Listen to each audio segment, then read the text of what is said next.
Everybody's doing well. We're going to call this meeting to order. The Structural Pest Control Board October meeting. We'd like to go ahead and have Susan do roll call and establish quorum. Good morning, everyone. Darren Van Steenwick. Here. Dave Tamayo. Here. Rhonda Brand. Here. Curtis Good. Here. And Mike Duran. Here. So the record would show we have 5 as board members constituting quorum. If everybody would please join me in the flag salute. I pledge allegiance To the flag of the United States of America and to the republic for which it stands, one nation, under God, indivisible, with liberty and justice for all. Excellent. So we're gonna actually take the, we're gonna make a couple of quick amendments to the agenda, and the public comment for items not on the agenda, we're gonna move to the end.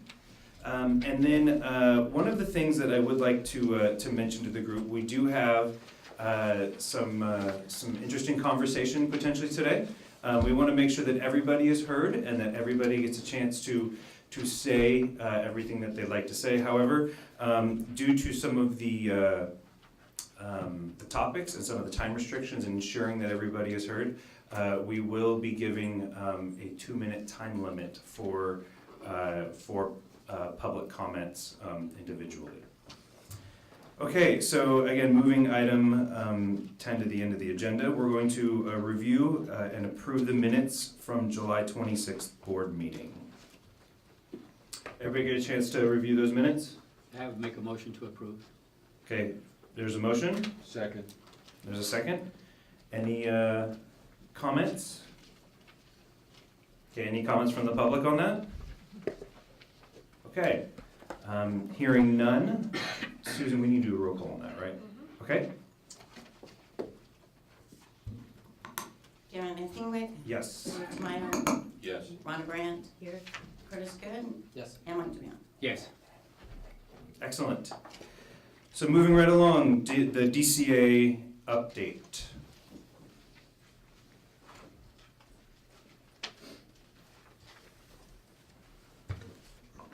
Good morning. Good morning.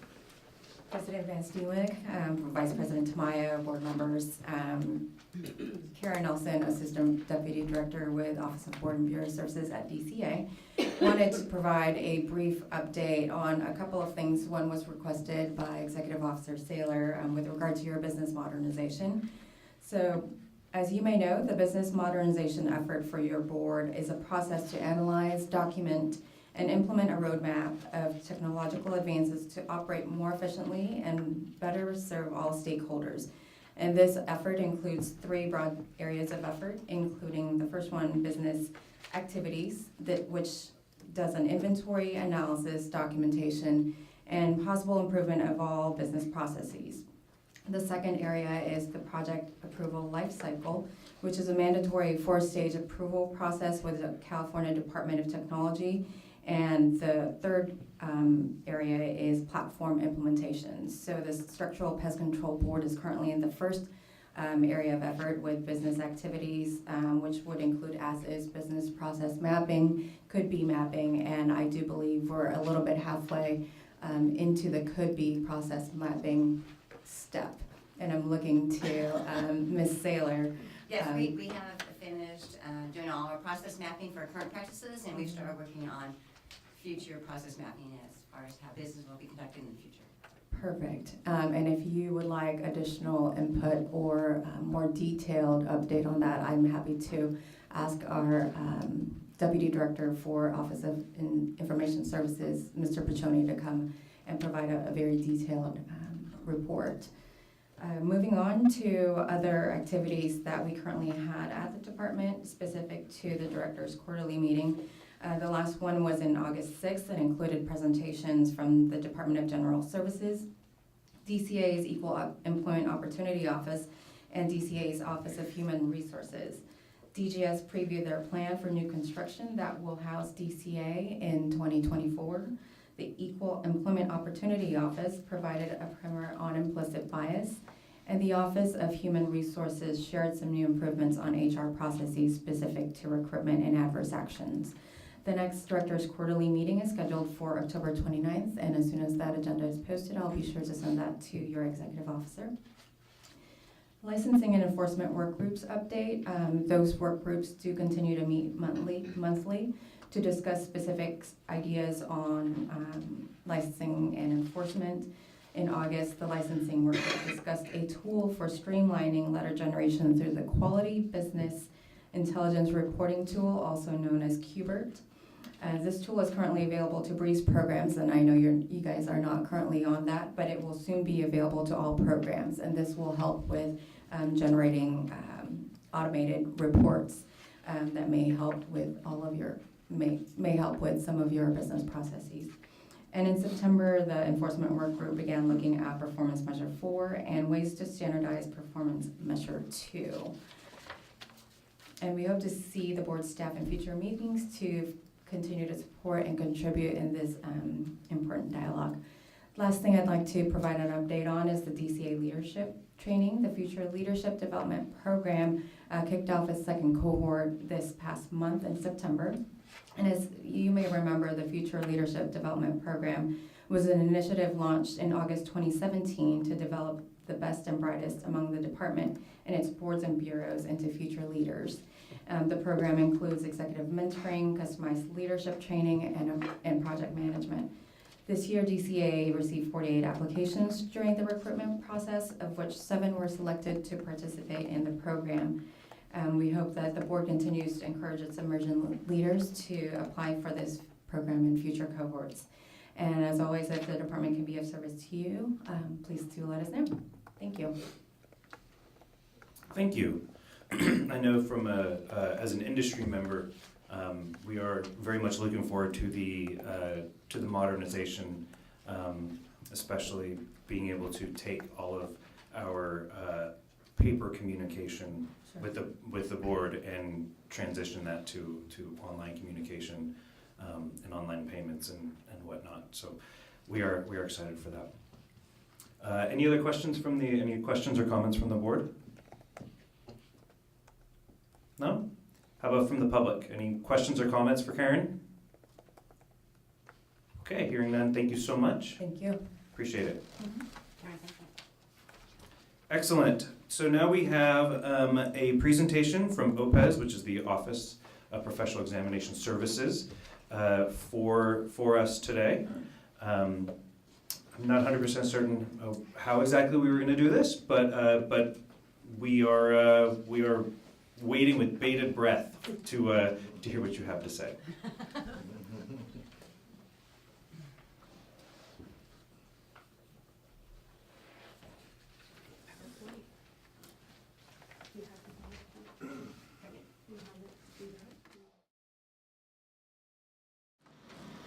Good morning. Morning. We're ready? Okay.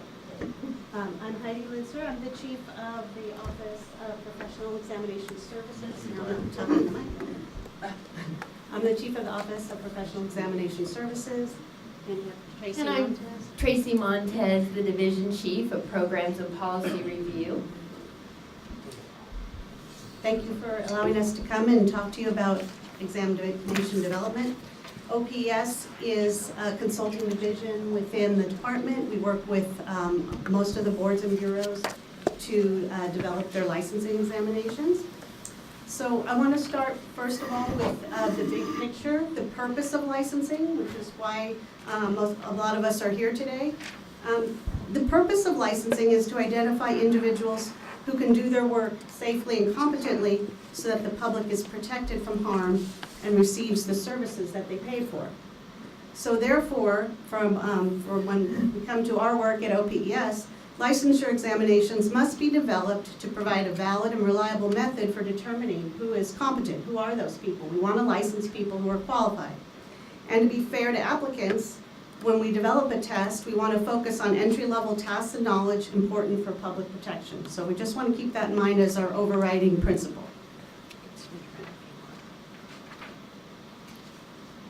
Okay, so we have regulations, standards, and guidelines that we follow as part of our for test development. and they're listed here on the slide for you. So I'm going to give you an overview of the examination development process. I know you have questions about some of the board's examinations. I'm going to give you an overview of how we develop the exam, and then we'll address your specific questions. I'm going to jump in real quick. That's my role here, is to interrupt poor Heidi. So I want to be very clear that these standards here, with the exception of Business and Professions Code Section 139, the other standards apply to all types of examinations, whether it's a regulatory licensure exam or a selection exam, whether we're talking about a firefighter's exam in New York or a clerical exam in Kansas, or a applicator exam for structural pest here in California. Those are the standards that apply. So there's national standards.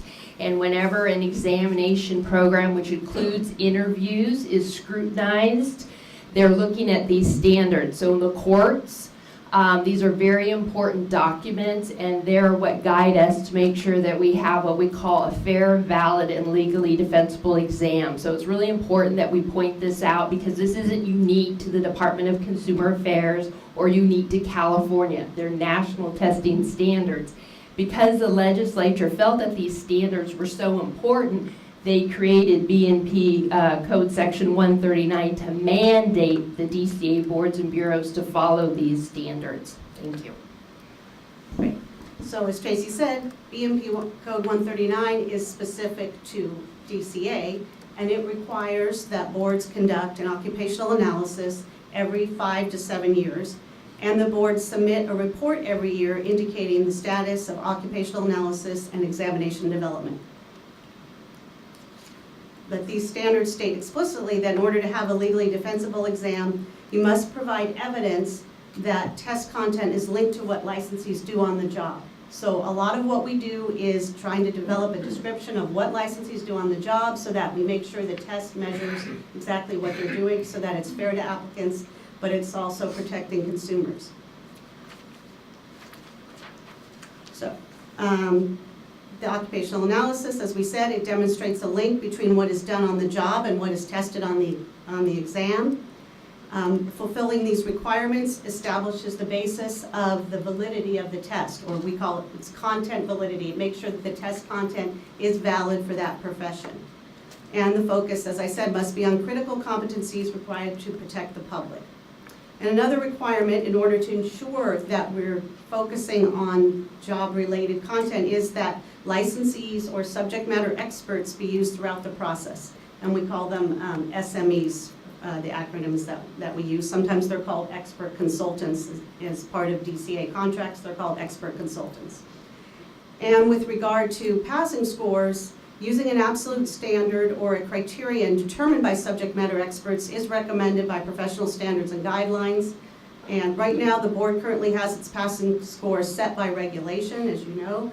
But OBS recommends that the board transition to criterion reference standard setting in the future, and we will assist the board through that process. So again, jumping in, you're going to see reference to subject matter experts throughout this presentation. Again, this adds to the legal defensibility of the process. It is not acceptable for a board or OPS to simply create licensing exams without those individuals in the unique professions. We call it like a three-prong approach. The board has the regulatory information, OPS brings the psychometric expertise, and then the licensees bring the content or knowledge of the job. So we always need to have those three groups involved in the development of the licensure examination. So this slide shows you the cycle of examination validation. It's an ongoing process, and typically if there is a beginning point, that would start with the occupational analysis, or that it says up there, analyze the occupation. And then the next step, once we analyze the occupation, we would look at our test questions that we've been using and reclassify or revise them, make sure they still fit within the description of practice that we have developed based on the occupational analysis. Then we would write and review the existing questions, write new test questions, use those questions to construct an examination, establish the passing point, administer the exam, and then we analyze how the exam is performing, and then every 5 to 7 years we would do the occupational analysis again. And all of these steps in the process, as Tracy said, they require commitment and collaboration between the board, licensees serving as subject matter experts, and OPES, or another test consultant. The SMEs must be currently licensed in California with all of their fees paid, their continuing education requirements met, and no disciplinary or legal actions filed against them. And in addition, the SMEs must not be educators, CE providers, or preparatory class instructors. This is against OPS policy because it creates a conflict of interest. I'm sure you can understand that it'd be impossible for an educator to keep separate the information on the licensing exam from the information that they are teaching in a classroom. I want to add that we will often use instructors or educators in the occupational analysis process, but again, we try to keep them out of the actual exam development process due to conflict of interest concerns. But again, another example of how important subject matter experts are in this process. So these are the steps of a typical occupational analysis. The goal is to develop a description of the work performed with input from a representative sample of licensees. So first we start with interviews of subject matter experts and focus groups to discuss the tasks that the licensees perform in their work and the knowledge needed to perform those tasks. We develop a description of practice based on those tasks and knowledge. We compile that into a survey document, send the survey out to a representative sample, or it could be the entire population of the licensees. And we ask them to rate the tasks and knowledges based on how often they perform them and how important they are to their work. And then we ask them to rate how important the knowledge is. When that survey is completed, we look at the survey data, and that gives us a picture of which parts of the job are more important or done more frequently, and we know that those need to get more weight on the examination. There may be things that are weighted very low and not done very often and not important, and those things don't need to be tested on the examination. We have a final workshop with subject matter experts to review the results and get their input on, do the results make sense for their profession? Did we get a representative sampling data from diverse areas of the workforce? And then we link the task and knowledge, make sure that every task has knowledge associated with it and every knowledge is related to a task. The task provides the context of what is done, and the knowledge is what we would use to assess on the examination in context. And then we create the final document, which is the examination outline, and that is a blueprint for what we're going to test on. It determines the weight of the different areas based on importance, so how many questions would go to each area of the test.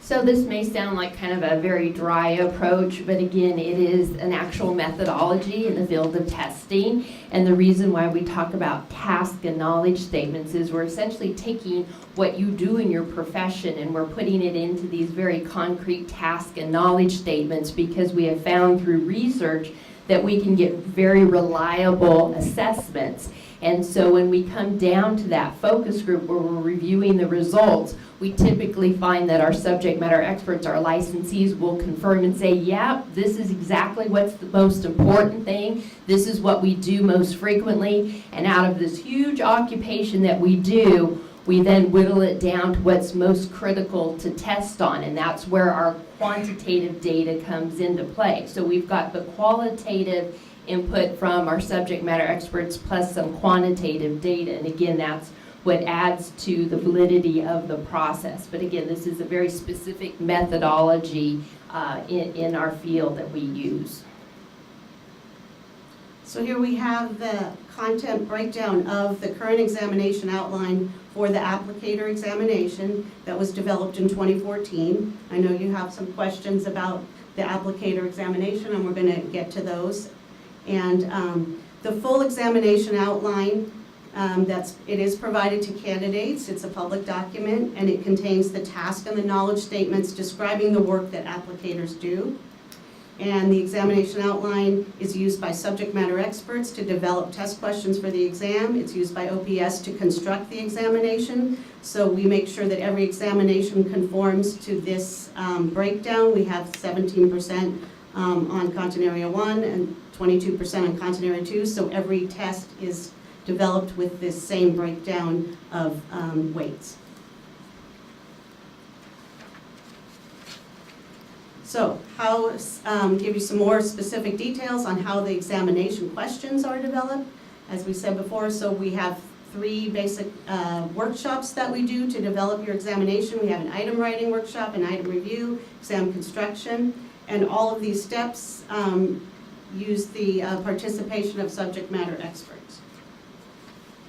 So the item writing workshop, the SMEs are selected by the board based on criteria that we talked about before, provided by OPS. OPS testing specialists facilitate 2-day workshops with SMEs to write the test questions. The SMEs receive training on how to write multiple choice questions. They work individually to develop new test questions based on the content areas defined in the examination outline. This prevents them from writing something that isn't relevant to their work. We make sure they conform to the examination outline where we have previously determined what tasks and knowledge are job related. So that's how we make sure that the test content conforms to what licensees do on the job. They also identify a published reference source from the approved reference list. They link test questions to the task and knowledge. That's if we say, oh, this doesn't go anywhere in the examination outline, then it doesn't deserve to go on the test. And the OPS test specialists review the questions during the workshop, provide feedback on the format and the clarity. And we also try to encourage SMEs to avoid writing questions that measure only recognition or recall of concepts or definition questions. The purpose of licensing is to measure applied knowledge, so the use of knowledge on the job is emphasized. We try to ask comprehension questions that measure the understanding of a concept or a construct, or an application question, as I said, the application of the knowledge to a particular situation. And analysis questions ask candidates to analyze information and form a conclusion. And so again, that's why the training is very important that the subject matter experts receive, because the idea is that the test questions should challenge, not trick candidates, but it should challenge them to apply the knowledge for their field. You don't want somebody like Heidi and I who are good at testing to be able to come and sit for one of your exams and pass it simply because we can open a book and memorize key topics. So that's a big difference between maybe educational exams, which you may be familiar with, or other kinds of exams at the DMV. The regulatory exams are intended to measure application and comprehension. And regardless of whether or not a subject matter expert has attended multiple workshops, they always go through the training, because that's, again, part of the validity of the process is to go through that training. So the next process that the items go through would be an item review process. Again, we use subject matter experts who are selected by the board. The SMEs receive training. So the items are reviewed one at a time by the full group of SMEs. The reference materials are present and used to verify the correct answer. And the group also makes sure that the alternative response options are not correct. As I said, we're not trying to trick anybody. We're not trying to have questions that are sort of correct. The alternatives need to be wrong, and the correct answer needs to be right. Typically, we conduct 2 item review workshops for each item writing workshop using different SMEs, because it's very difficult for people to review their own items. So we try to have different SMEs review items that were written by a previous group of SMEs. And we make sure, as we said, that the test items measure comprehension, application, or analysis. And they're also written to be understood by a typical licensee. We want to use the language of the industry, and we want to make sure that the item is as clear as possible so that people don't misunderstand what we're asking. And so in those standards that were in the earlier slide, many people don't realize that fairness is discussed in those standards. And for regulatory examinations, a passing score should never be adjusted to gatekeep. The concept when you develop an exam is 100% of your candidates could potentially pass the examination. If they are all entry-level qualified, you could have a 100% passing rate.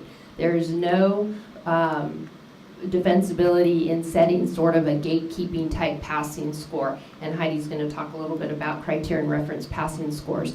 But we all know in the real world that not 100% of all candidates are qualified. And sadly, we do have some professions where we have individuals that have taken the exam for years and years and years and keep trying, but they just don't meet that entry-level standard. So that's why we do see passing rates that are lower than 100%. But again, our standards require us to be fair and not write trick questions, and also to recognize that there could be essentially a 100% passing rate. So during the exam construction process, testing specialists select potential items for the exam based on item statistics, and then the group of SMEs chooses the actual items to be included on the exam. So the SMEs verify that duplicate or near duplicate items are not put on an examination. The SMEs verify that items that don't belong together, because one item can give it the correct answer to another item. You may have seen that on tests in your lifetime. We call those enemies, so enemy items should not be on the same test. And the SMEs help ensure that the items are not too easy and not too difficult for the population that we're developing the test for.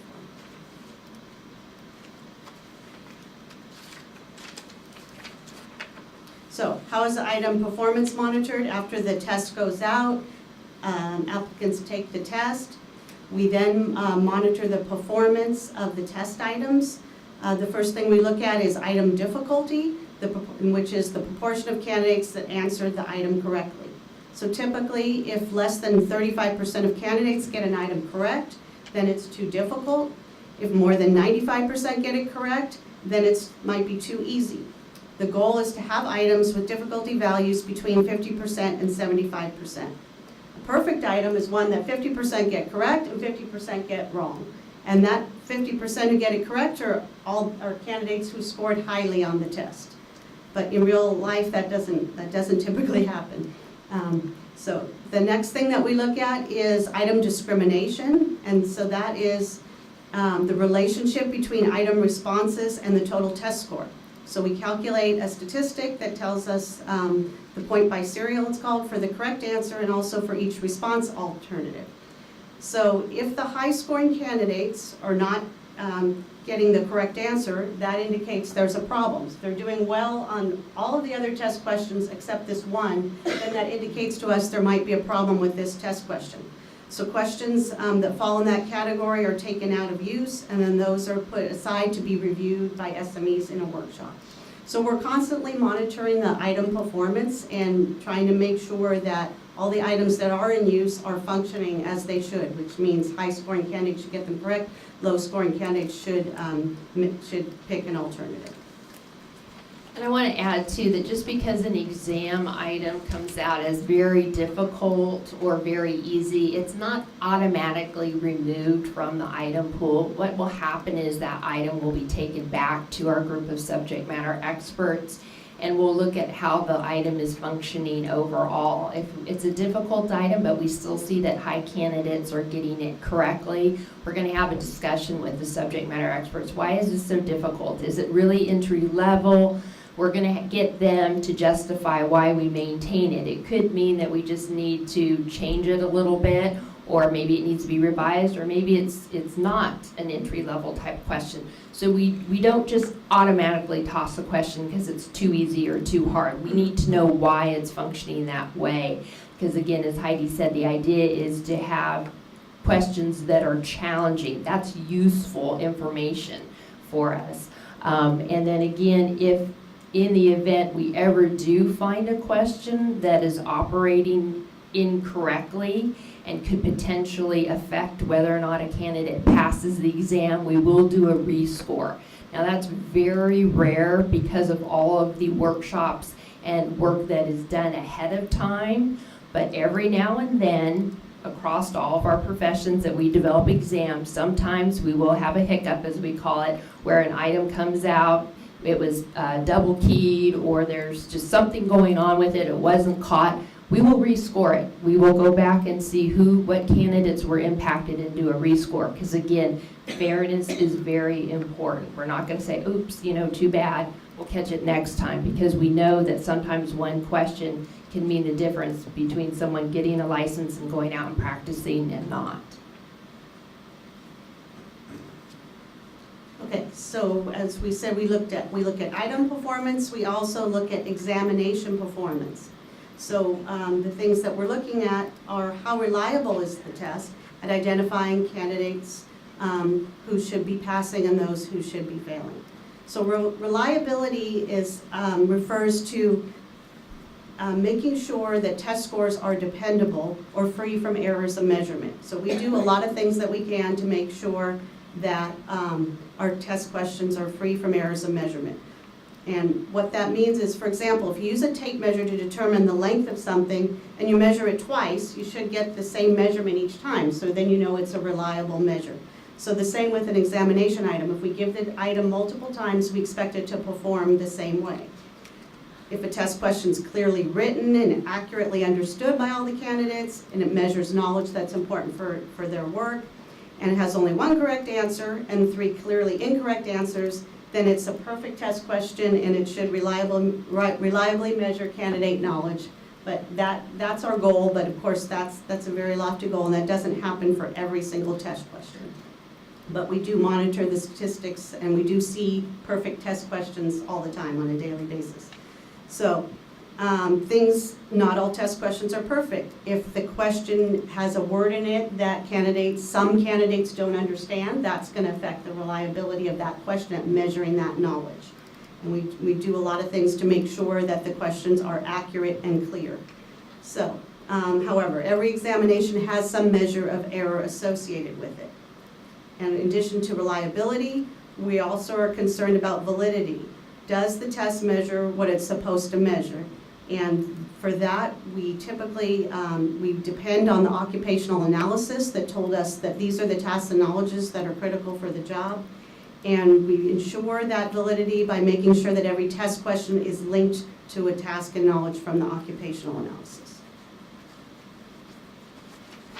Okay, so let's talk about, we said this is a collaborative process. Between OPES, between the board, between licensees, and also the applicants. So we've put here just a description of the roles and responsibilities for all of us who are involved in this process. So for OPES, all of our test specialists are trained in test development, research, and statistics, either through their education or their on-the-job training, or both. And before we make sure that they have all the knowledge and practice that they need before they're given the responsibility to manage an examination program. And although we talk a lot about the standards and guidelines, there are a lot of situations and decisions that come up with licensure examinations that the standards don't have an answer for. So at OPS, we believe examination integrity is the most important factor, and we use our best practice judgment to make decisions that protect DCA's examinations.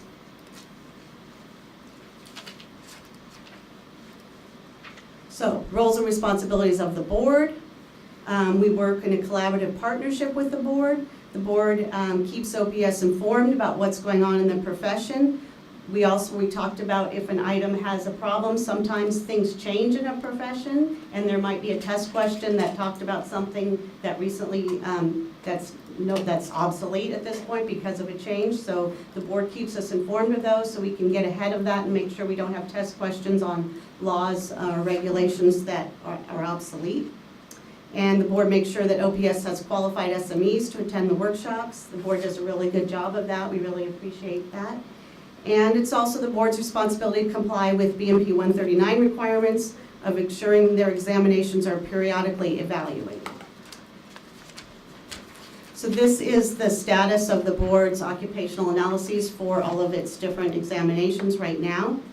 So the board works hard to keep all of its examinations compliant with 139, meaning that their occupational analyses are updated. And since the applicator examination was completed in 2014, it's the next one due for an updated occupational analysis. And we're going to start that as soon as we can with the approval of the board. And we know that we've had problems with getting SME participation for the Branch 1 examinations, but we are going to be starting that one this year, in the next month or so, because we have a new strategy and we're going to get that one updated so all the boards' occupational analysis will be current. So there's also roles and responsibilities of licensees. We encourage that those of you who are employers to allow your employees to participate as an SME in examination development workshops. If you have really good employees, we especially want those people to come and work with us and make sure that our tests reflect current practice. And when an OA survey, we send out the OA surveys through SurveyMonkey. Those go out to companies, and we know they sometimes don't get to the licensees, so we want to make sure that if that survey comes to a company, it gets distributed to the right people. SMEs make sure that field reps and operators and applicators fill out the survey, and that data is very important in the examination validation process because that's where we collect the data on the tasks and knowledges and how often they're performed and how important they are. We've also heard from SMEs that on-the-job training is critically important for mastering the information needed to pass the examination. We had some applicators recently in a workshop telling us that they learned the most from their on-the-job training, and that's what helped them to pass the examination. And we've also heard that candidates come to the test center unprepared for the examination. So having people take the test just to see what's on it, that brings down your pass rates. So we know that you have concerns about why are the pass rates so low. But if we have people come in just to see what's on the test and flip through it and they don't pass, that's going to drive your pass rates down artificially. And it also can invalidate those examination statistics. So we have statistics that say the high scoring candidates should get this correct and the low scoring candidates should pick the alternatives. But if the low scoring candidates in that pool that we're looking at are not qualified at all or they haven't studied at all, they could willy-nilly pick an answer and that could make our statistics less valid. So we do, and we are aware of that, so we do rely on those SMEs in our workshops to tell us, is this a valid question? Is this question too hard? Is this too easy? Even if the statistics are showing something else, we really rely on the subject matter experts because we know that the people coming to the test might be upsetting our statistics. So, it's also really important to make sure that applicants study for the exam, also communicate concerns to the board, which we know that the industry does that. Finally, applicants. They should read their candidate handbook. There's important information in there. There's the examination outlines are included in there with all the tasks and knowledges that they're expected to know. And there's sample questions in there that provide the format and the difficulty level of the questions. And there's a reference list. Candidates are not expected to read every reference on the list in order to pass the exam. The list is a tool for candidates to use and be aware of when they're preparing. First, they may have weak areas and they would look at books to develop those weak areas. And they should be studying before they come to take the test, as I said. And during the exam, if questions are confusing, we encourage applicants to write comments so we know that there's a problem with that question. So some other things that we're doing in response to industry concerns, working together with the board. We are reviewing references frequently. We know that there's always questions about why are there so many reference books. So we frequently review the books, make sure all the books are relevant and that the smallest number of books are needed. However, in order for us to reduce the number of books, we then have to make sure that the test questions are linked to a different book. So we do that as much as we can, but that does take time. We're working on that with the applicator. We're trying to reduce the number of books, but we have to link the questions to alternative books if we want to take one off the list. But the goal is to reduce the list. And we have just updated the list to ensure they have correct editions and the website links. And so sometimes that we might be using a more recent edition than was listed, and so we've just updated that, and that's going to be available shortly.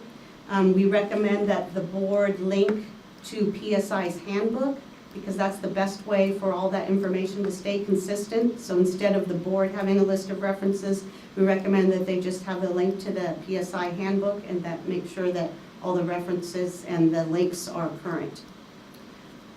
We're also working to make changes to the handbook to increase its readability. We want to make sure candidates can understand everything that's in it. And that's going to be ready very soon, a couple weeks. And candidate comments. So candidates can make comments during the examination. We do read those comments. We're taking an extra step and making sure that we read those comments with subject matter experts in a workshop so that we don't misinterpret anything. And the SMEs in the workshop help us understand if a question is unclear and why. A candidate may say this question doesn't make sense, and we may not know why. So we have the SMEs look at it and say, can you tell us, what you see might be a problem? So if I may real quick again about the comments from applicants, there's a number of mechanisms for feedback. Again, there's the survey at the end of the exam. There's also paper copies, postcards. So if a candidate doesn't want to stay at the exam and do the electronic feedback, they can take a postcard and write it and send it in. And then they can also email the board. And then all that information, again, gets funneled back to OPS. And, again, we administer the computer-based testing contract. So we will get any of those comments that go to PSI directly, we will get those. And then, of course, the board will send comments. They go back to the testing specialists assigned to that program, who will, again, work with the SMEs. So, again, that feedback's really important, and it is used. It doesn't go into a black hole. It is used in the process.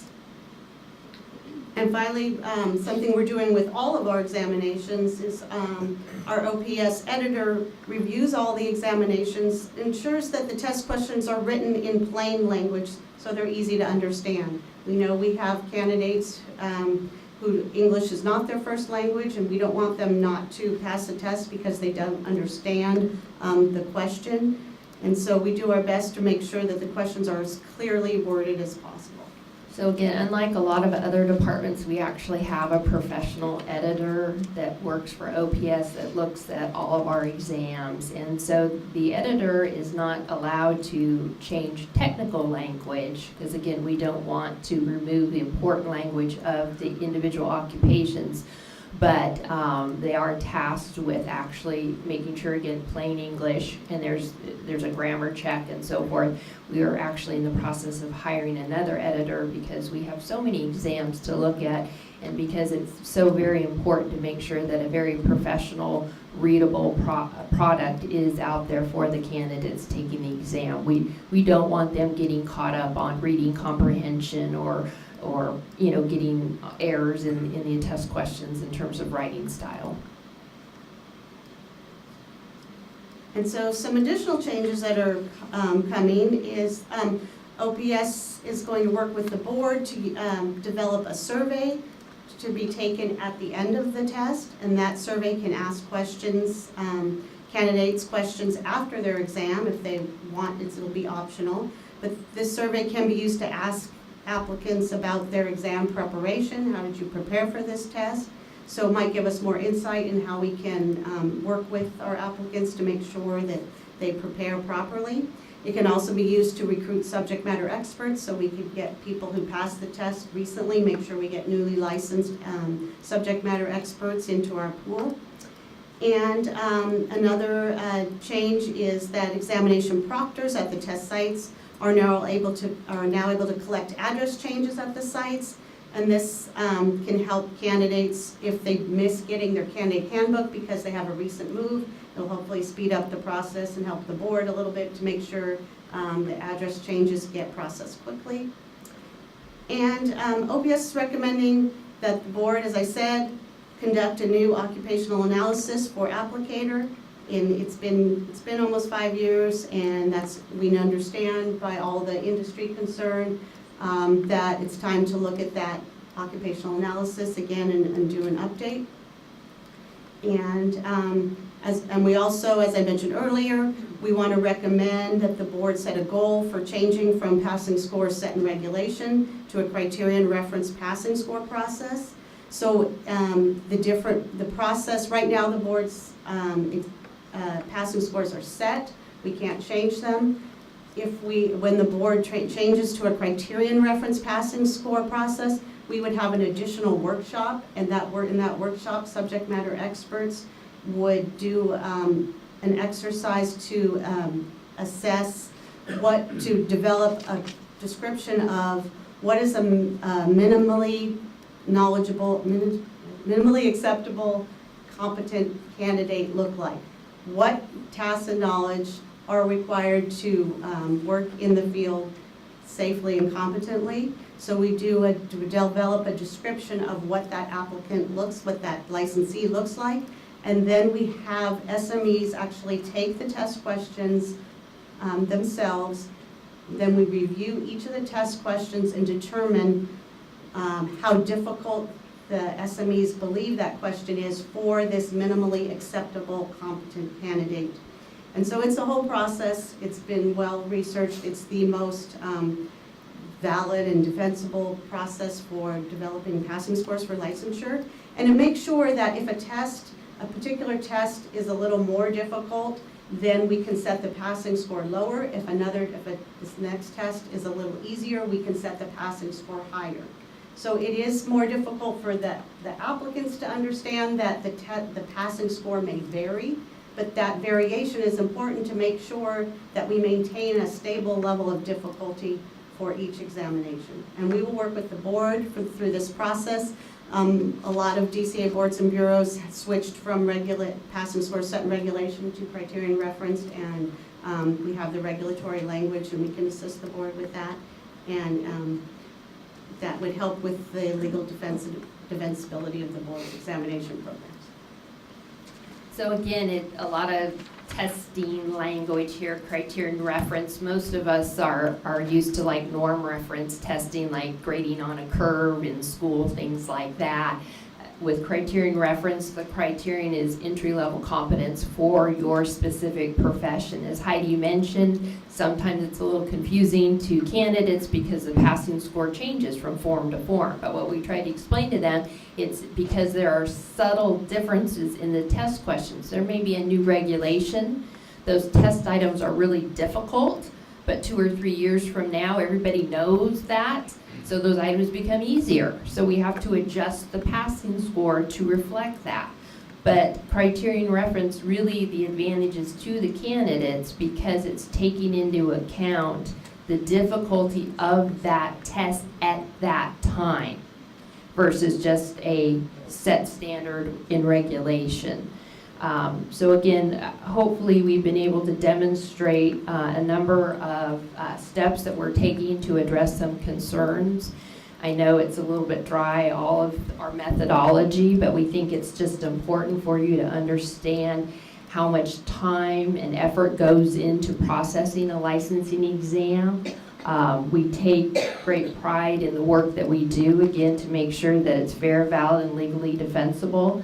We have enjoyed working with this board because they are very good at following the mandates of Section 139. I wish all of our programs did that. Not all of our boards are as good, and those shall remain nameless. But so we're very pleased when we get feedback and we have the opportunity to address concerns and especially low passing rates, because we know that that's a frustration.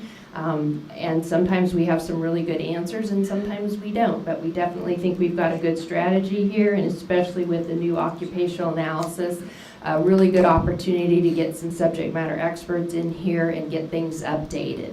So thank you very much for your time this morning, and we're happy to entertain any questions that the board may have. We're going to move on Spin to the around. next agenda. Okay. Okay, thank you very much.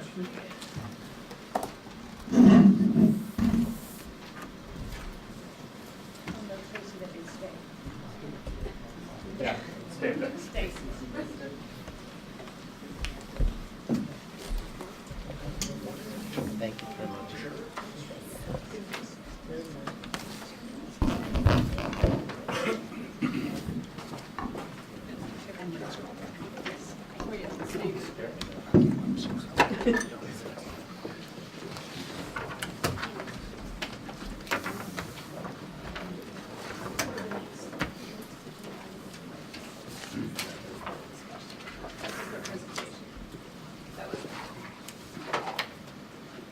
Thank you very much for that presentation. It was very enlightening. I don't think that as an industry and as licensees, we realize how much time and energy has to go into writing a test. And something that I'd like to confirm and then reiterate is this process that you're talking about is not unique to this board, correct? Correct. Okay, so Correct. yeah, so this process that you're talking about, it happens through all DCA, all of its boards and bureaus, all of its licensing entities, which it's different than other departments such as the Department of Pesticide Regulation, but your process is applied. The same process is applied to all boards and bureaus within DCA. Correct.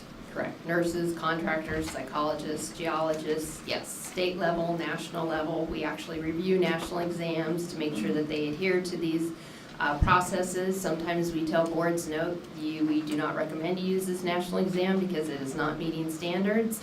And other times we say yes, and it holds up. And we've been challenged in an administrative court. So we take our work very seriously. Now, are there any national exams that you use that would, or that you can reference that would be comparable or apply to our industry? Not that I'm aware of. Heidi, you might know of Not that some. we know. Yeah. Okay, so we have to go through the process, and there is no national exam for us to essentially to evaluate and adopt. We have to go through the process of creating our own. If you wanted a national exam, yes. I'm not familiar enough with your profession to know if there is a national association or anybody that does this on the national level. Okay. Yeah, there is a national association, and there are a few exams that they write, some certifications that they that they put forward, and maybe we can look at those and find a way to evaluate those as well. Yes, usually national examinations come into question when there's issues of reciprocity or transportability. So if you have candidates that are moving throughout states and need to have multiple licenses, that's where we will get requests to use national exams. Okay, so we should potentially find a way to explore that. Something that I wanted to ask Susan about is the occupational analysis. Do we have that in the budget to look at in 2019? We're talking about 19, right? Yeah, 2019? Yes, for the Applicator. Yes. I figured that we would start focusing on in 2019, yes. Okay. Right now, what we have on schedule is as Tracy and Heidi both mentioned, we have the occupation analysis scheduled for the branch 1 because it hasn't been conducted since '08. So we have that already budgeted to start that process in November, correct, Heidi? Correct. So we're supposed to have our first workshop for the branch 1 next month. And then a following workshop maybe in April for the branch 1. So I'm thinking probably mid to late 2019 to start on the OA for the applicator again. Okay, and again, to reiterate, it's something that we should, that the association, the PCOC should publish is everybody is eligible to participate in that, correct? That unlike the SMEs where continuing education providers cannot participate, but everybody who is a licensee is eligible to participate. Well, what we do with, when there's a lot of interest in occupational analysis is we can hold a stakeholder meeting up front to get all those interested parties to give us their input. to kick off the occupational analysis, and we can include educators and anyone who is interested in the industry. Excellent. And we will be in contact with Susan. Susan and I will be in contact with the State Association to ensure that that we get as much participation in that process as we can. And then also with the survey, all licensees can participate in the actual survey too. Okay, so there's the development of the survey, and then there's the actual participation in the survey, and we will work to get that, because we understand that drives the content and the specific subject matter for the test, which then ends up being, coming out in as far as the questions. Right, and as I said, it's sometimes hard to get the data get the survey to the right person, because if they give us a work address or a work email, we want to make sure the survey gets to the applicator, if we're doing the applicator OA, and that make sure it gets to that person and not to the operator or the field rep. Now, can an operator or field rep participate in either the development of the survey itself for the occupational analysis, and or be an SME to participate in the test writing process? In that stakeholder meeting, everyone can participate, and that's when we want to gather information from stakeholders who are not licensees, get all their input during a meeting. Okay. So we'll do that up front. We'll get that input, and then typically we only use the licensees to move on to the other parts of the process.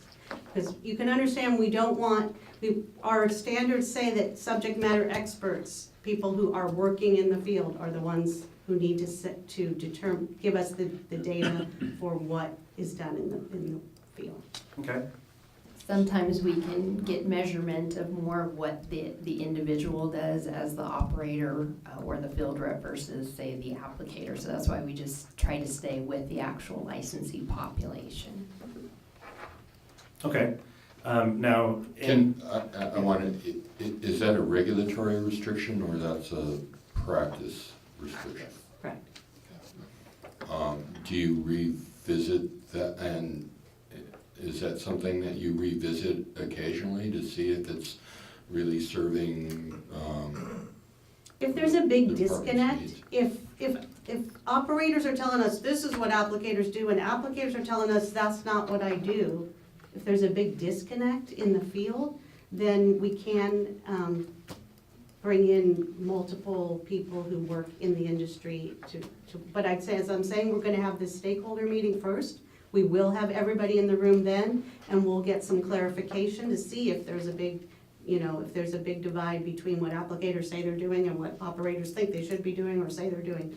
So we would hope to get that worked out at that stakeholder meeting. And certainly we can build in some checks and balances. If there's some concerns, that's been brought to our attention, we can look at other ways of checking in the process as we go along. Sometimes in selection versus regulation, they will use like supervisors involved in the process when they're doing occupational analysis work.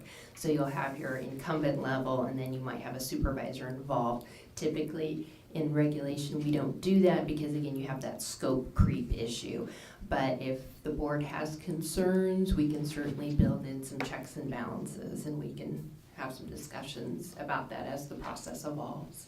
I guess one of my concerns, and I'm not doubting, the choice that you've made, but one of my concerns is that the operators are responsible for the how the license of their applicators and their field reps is exercised, even though so it strikes me that their opinion about what should be done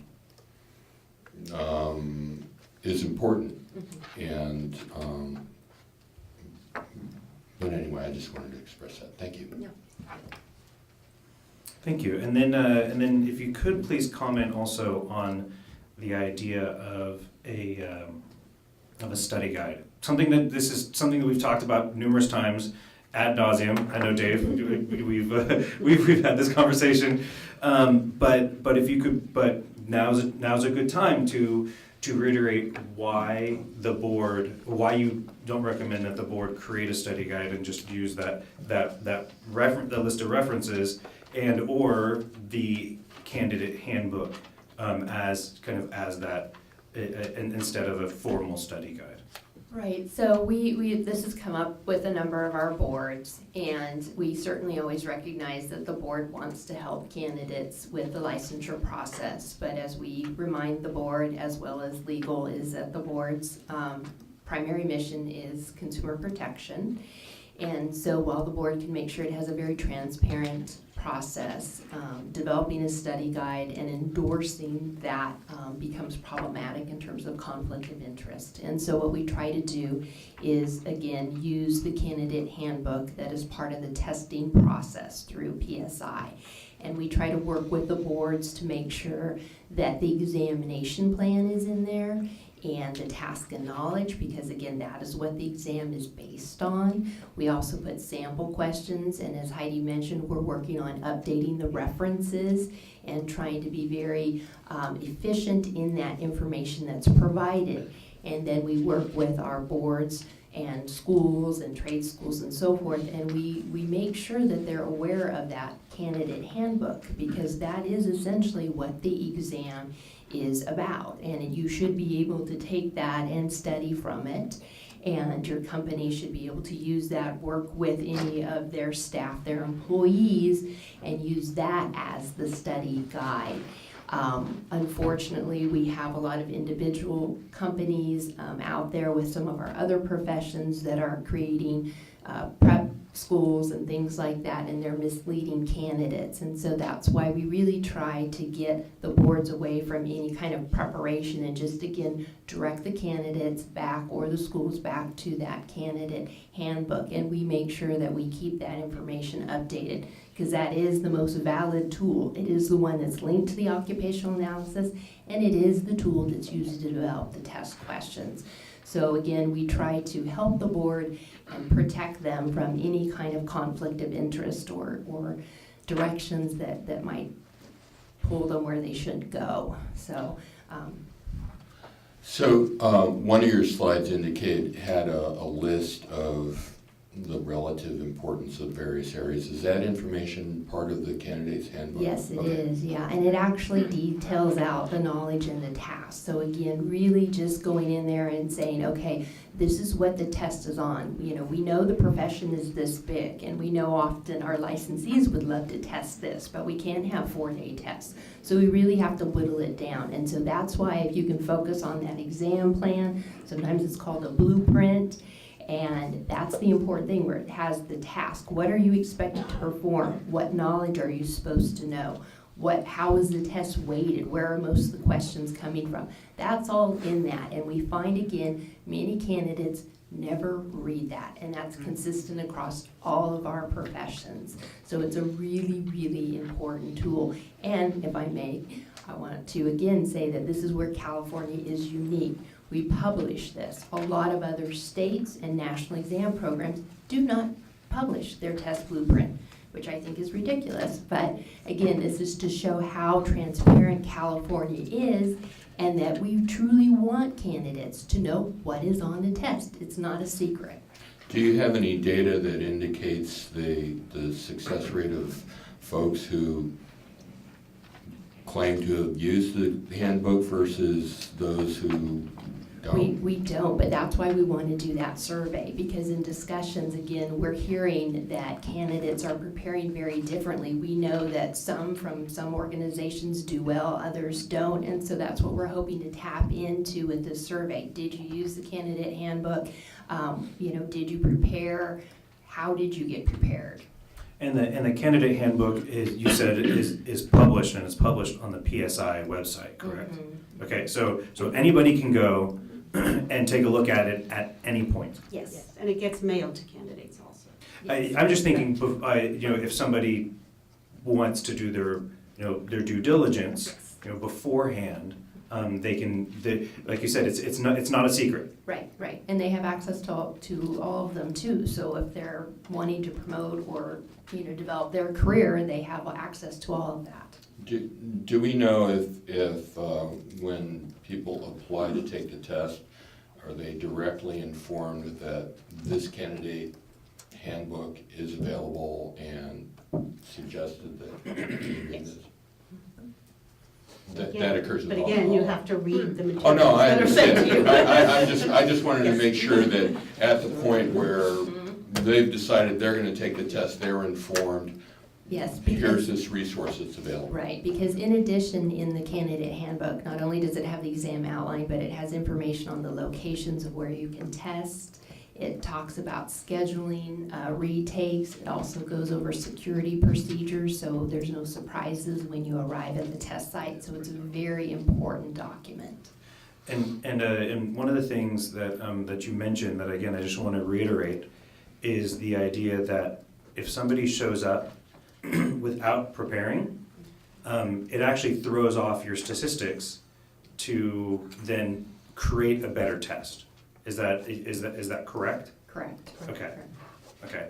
One of the things that was also mentioned there at the end was changing the scoring to a criterion referenced passing score versus a standard set passing score. I would like to open the discussion with the board before we go public, before we open this discussion with the public, is what does the board think about potentially changing, and Susan as well, what does the board potentially think about changing the passing, to a criterion reference passing score versus a set passing score? I would have to defer to OPS and the recommendation. The only thing that would concern me is that that's going to then drive more SME workshops, and we don't have a great participation. Well, we're getting there now, but correct, that's going to drive more SME workshops. So that Yes. may hinder that process. Okay. What else? Board members, what do you guys think? I think that I would lean towards relying on the advice of the people who do this professionally, and that I would be very open to accepting that advice. Although I think Susan's reservation regarding just the practical limitations of getting participation are very important, because it sounds like it would be, even if it's a better system, it might not, if we don't have response, if we don't have the participation that we need, then we wouldn't be able to implement it effectively.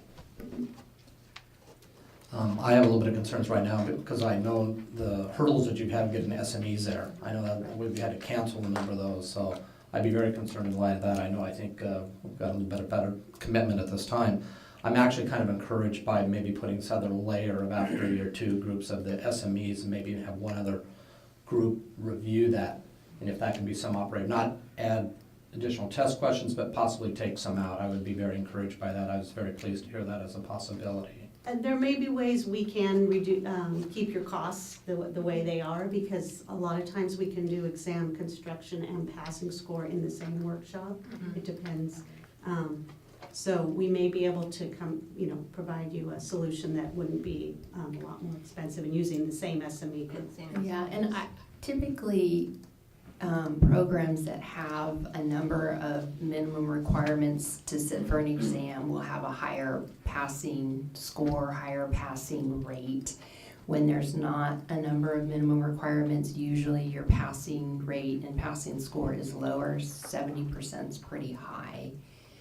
I would imagine if we did criterion referenced, you're going to see a difference in the actual passing score. Now, whether that translates to impact the passing rate, logically, probably you'd see a bit of a bump. I don't know how much, but I think that you would see a difference. So that's why I would encourage OPS to be creative in their workshop scheduling to to make this happen for you, because I do think it's a very strong benefit for your program to go to criterion referenced. Okay, one thing that score. A question for you. Our industry typically probably hires, I would say 60% of most of its employees, probably March, April, May. That's when we're really building up bringing a lot of new people into our labor force. I'd be concerned about really right before that point of switching up the exams and putting a big hurdle on the industry not to be prepared for new examinations. So I don't know, I'd maybe a little bit like to hear from the industry, their comments on that. But And we can work with that too. Okay, We can I would like definitely to Yeah, work this consider with can that. definitely be phased in at a time when it Well, makes sense, yeah. Yeah, maybe the fall or something like that would be better. So then you can, you can sample it and take your reviews and post reviews of the Right, exams. and this would take some time because you'd have to have a regulatory change, so you're looking at least a year. Or if you did, yeah. or longer than that. Right. Yeah, But one that's of- good, sorry, if I may, that's good for us to know, so we can work with these dates when we're rolling out new forms, new results of an exam plan, things like that, so thank you. Excellent. Well, and I'd personally like to thank you for all your interest and help here, because this has been quite a burden on the industry right now. So thank you for your input here. Because one of the things that, whether now or later, one of the things I'd like to do is direct staff to work with OPES to begin to explore that process. And because it will take a while to get there, especially in light of some of the hurdles and issues that we've mentioned. But if the experts recommend it, then I think that we should at least begin to explore it and see what would it look like, and knowing our constraints and our issues, what we can come about from it. Yes, Sabina?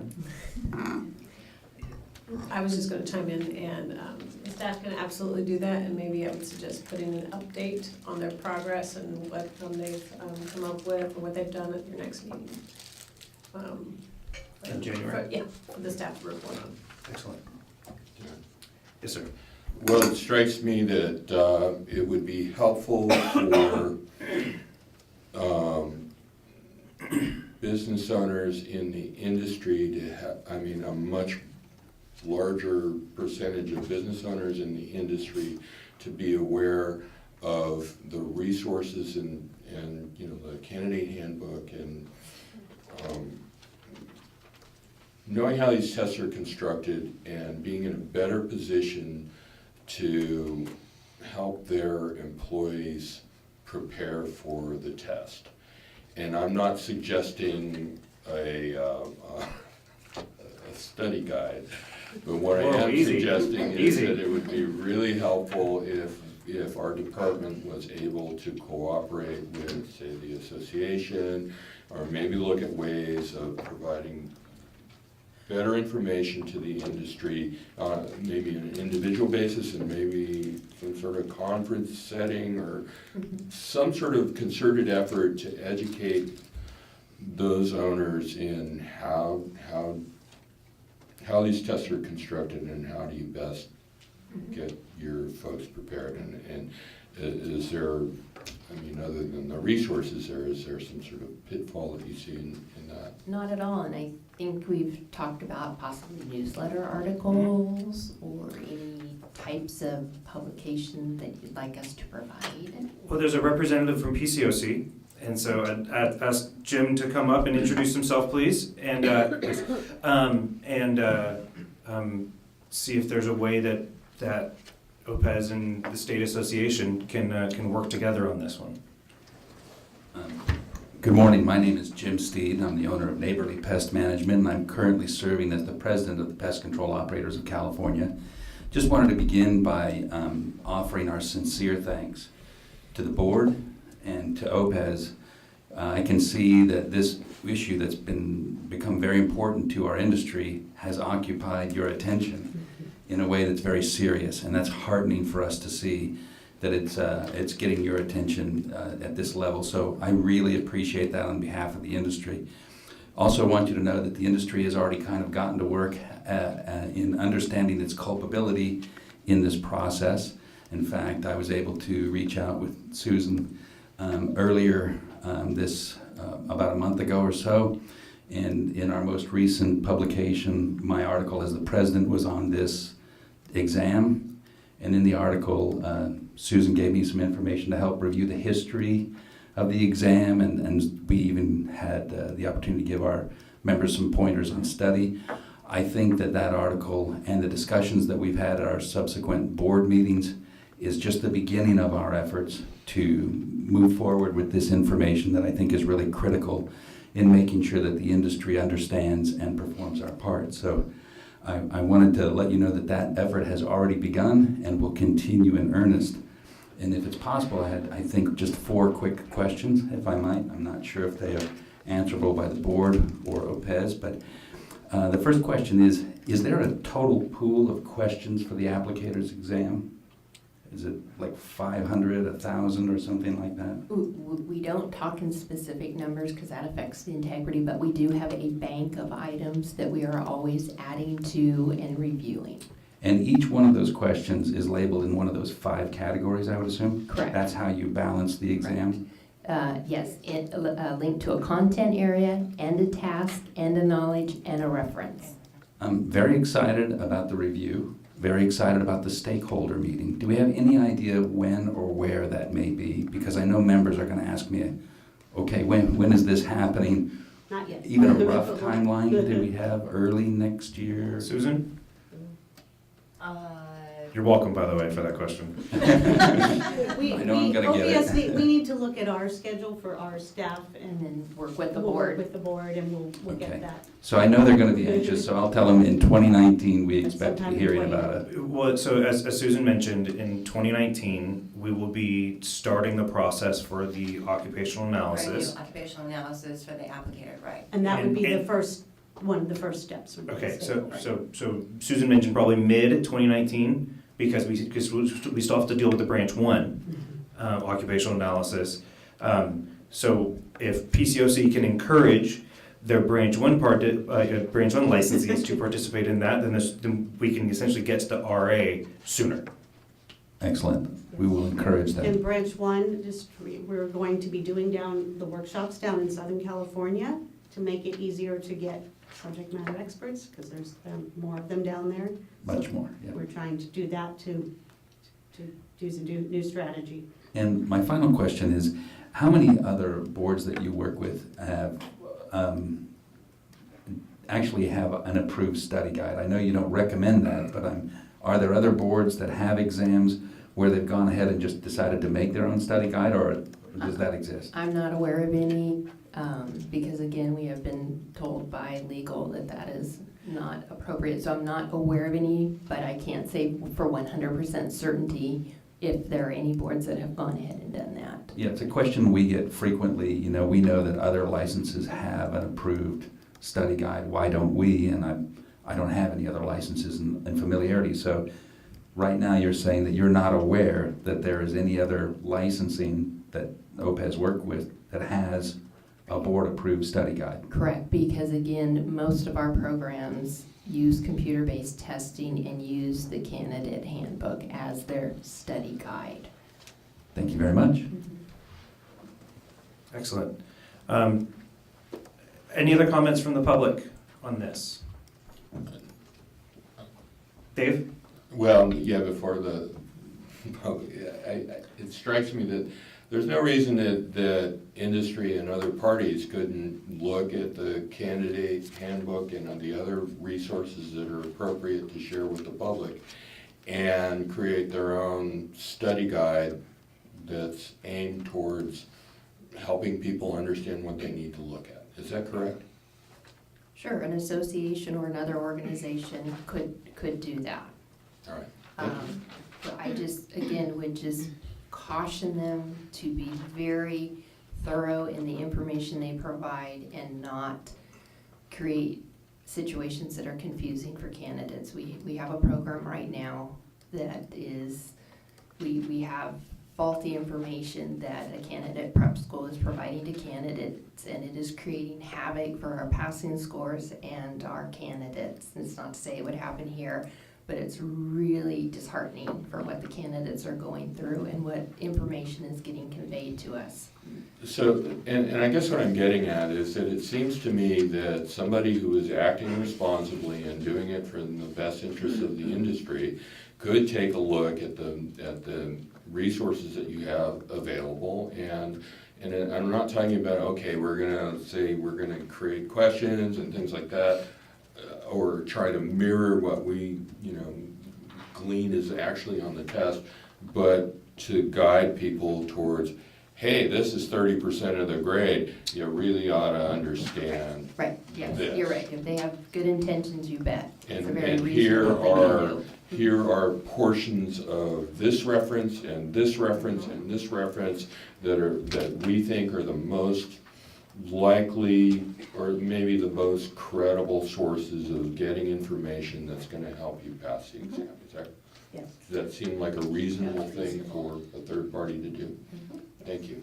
You say that begrudgingly, but thank you.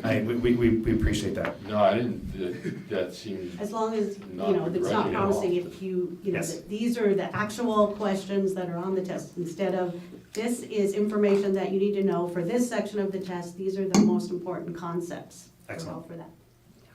Okay, so I'd like to open up to the public. Does anybody have any, please come forward and take a seat, introduce yourself, because you are on TV. Oh, boy. Um, Gee, hi, where that is. Okay, hi. My name is Sue Fries. I own Ecola Termite Pest Control in Southern California. I've been in the business 38 years, and I have never experienced what I'm experiencing right now, and my biggest financial pain is this test. And so my goal today is for us to really be clear on what our goal is with the applicator test. It's an introductory test, and there is nobody that has more skin in the game than me in my company. So for me to make sure that my employees, when I hire them, I'm looking at them, are they a good candidate? Are they going to be able to do the job? Can they read the label? Do they understand and comprehend the label? Are they going to be able to keep my customers safe, keep me out of court, and make sure that we're doing the right thing? So that's my goal, and it sounds like that's your goal too. The problem is that I have an employee that comes in, and usually 30 days, I could have that guy out on his own truck and doing the job. My heart's beating out of my chest right now. I am having guys go 5 times past this test. I brought all this paperwork because this is what we're handing them to study. And it's a lot. And I thought, I'm gonna take a couple nights. I'm gonna read through, I'm gonna highlight, just so that they can make sure they know what to do. They're not passing, and it's costing me 5 months of an extra amount to feed. And now with, rates being $13 to $14 an hour, I just want you to understand the pain I'm under in my company. I wrote all kinds of notes, and I'm probably out of time. I don't have a timer. But the goal is to have competent people out there that know how to read the label, and if they have a spill, how to take care of that spill. Those types of things. I've already expressed my pain. Training, I've been doing this 38 years, and it used to be that we did the applicator test in-house. I didn't think that was right because we have to hold these other companies accountable too. And so I understand the reason why we're doing this, and I think it's a really good thing. But I think that we need to do something about the questions on the test. So I will go right to solution and say that I can't afford to send my applicators to do what you're requiring them to do. I think the scope, I'm in urgency stage right now. I have a page of applicants that used to be with me, 37 people, and I did the math, and I'm just astounded I'm still in business, to be honest. Anyway, why not solution-oriented? Why couldn't we, and I know you guys have your ways of doing things, but sometimes maybe we have to think outside the box. Why can't we ask every operator, I understand the scope creep, but I don't agree with it, just saying.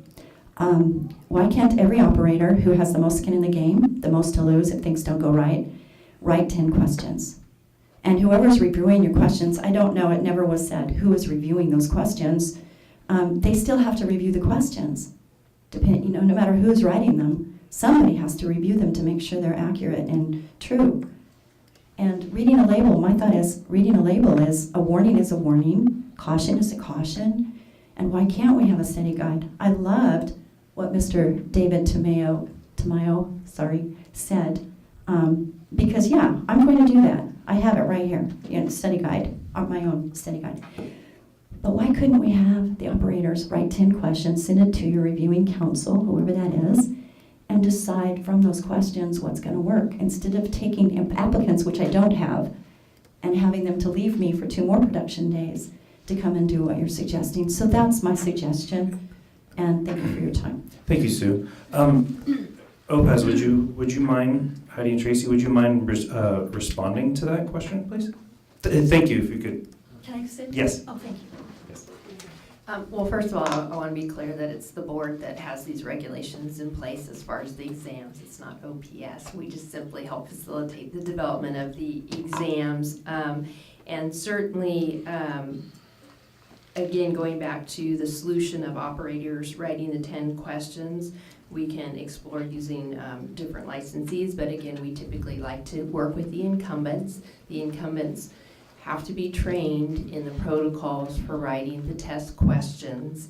And then as far as being reviewed, they're also reviewed by another group of licensees or subject matter experts. So again, the process always involves licensees who are subject matter experts, and they have to be trained. So the solution is essentially really what we're doing. It's just we're not having operators, we're having applicators write the questions and review them. And again, they have to be trained, and then you guys have the OPES is determined and through experience that to do that all kind of in an enclosed system because it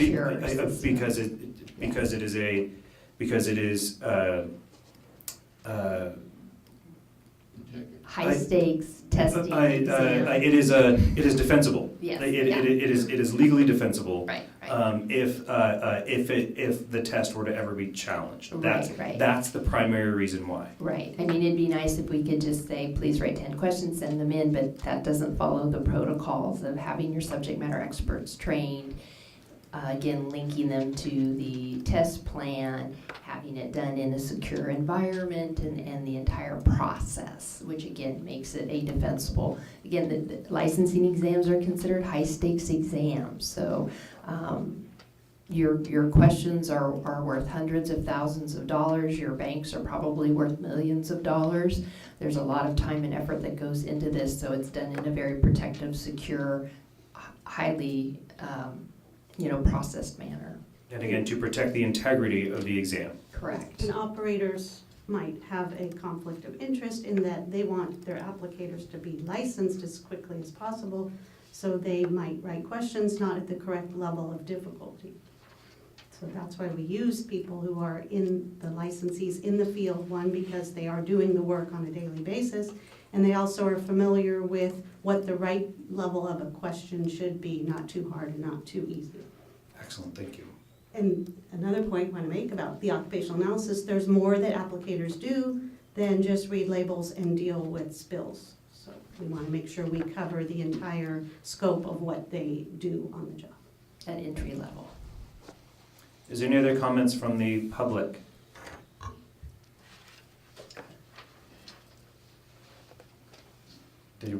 Yes, ma'am.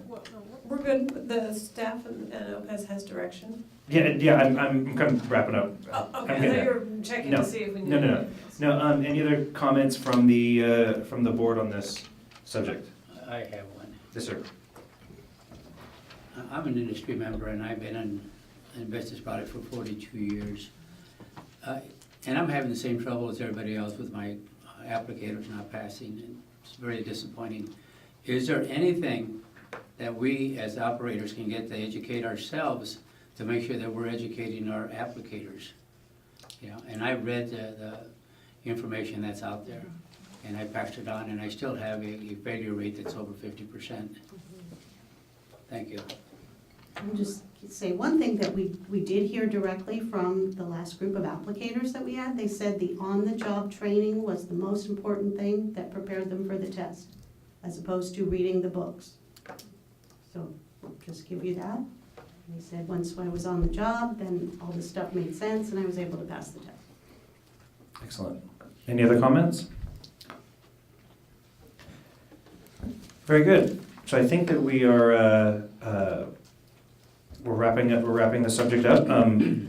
Board, staff, and legal have direction as to how to, move forward on this and work with OPES, and we'll hear about it in the next board meeting. Correct.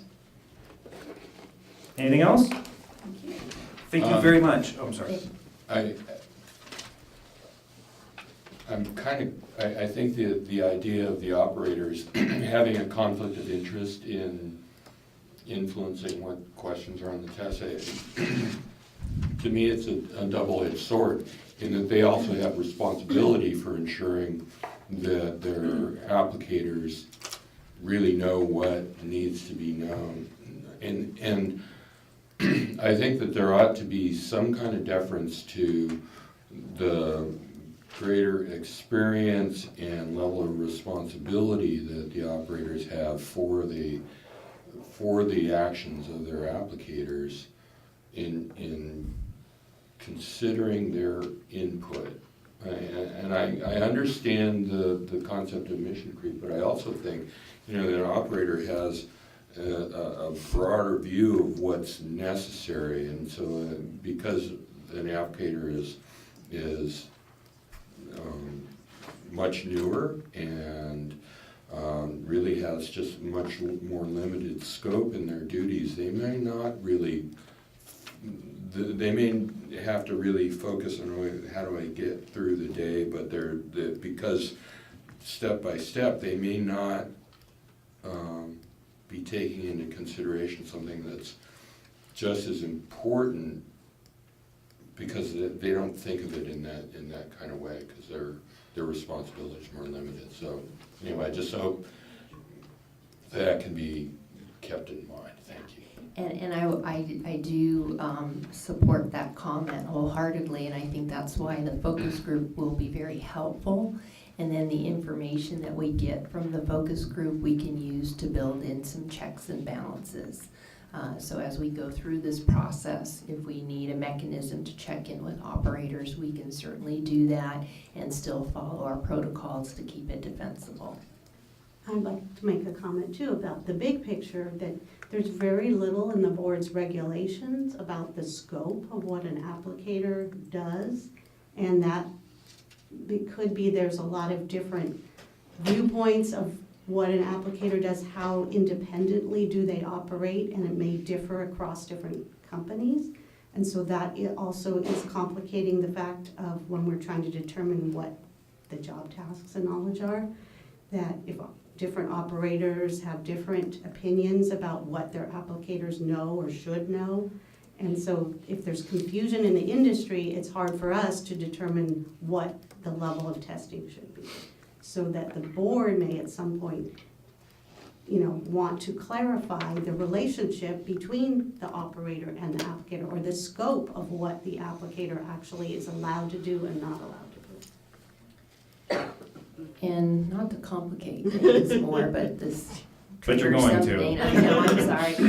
But that's a very good point, that when we do the occupational analysis, we may need to add some other kinds of questions to maybe get at that, so that you have some data if you decide in the future to look at that more closely, because an occupational analysis is not just for exam development, but it's also used for training, continuing ed, regulations, and so forth. So that might be a mechanism. We did that with the dental board when they were looking at some possible duties of adding to dental assistants. There was some additional questions. So something to put in the back of your mind, and then mid-2019 we can revisit this. Okay. Sorry, I gotta chime in. I'm not a microphone guy, but I will speak loudly. Well, you're on TV, so you need to talk in the microphone. Okay, I do. All right, sorry. Yes. Okay, I'll do my best here. And Todd please- Vadine, Thank you. Terminix. So a couple of points. We're talking about subject matter experts, all right? And in this case, the subject matter experts are registered applicators. A registered applicator is an entry-level license, as we've been discussing. What we're doing is getting entry-level people to write questions for an entry-level exam. I think that I kind of agree with Dave and Sue that the stakeholders, the operators, should be able to have a say in this because it's actually us that's on the line. As a matter of fact, if our registered applicator is out in the field and commits an egregious act, it's the operator that can ultimately be held responsible. So I think they do have skin in the game for that.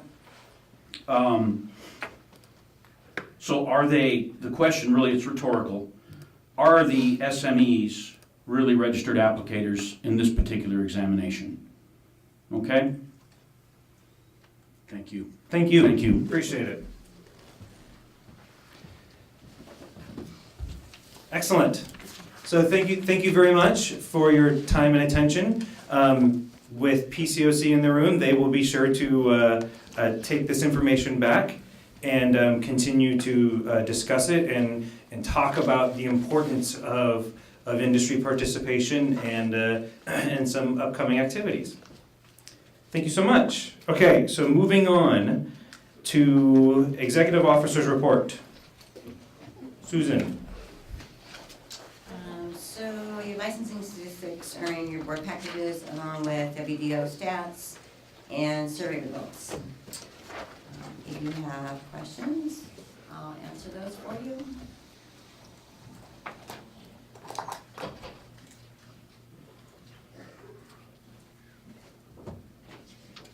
Can you comment?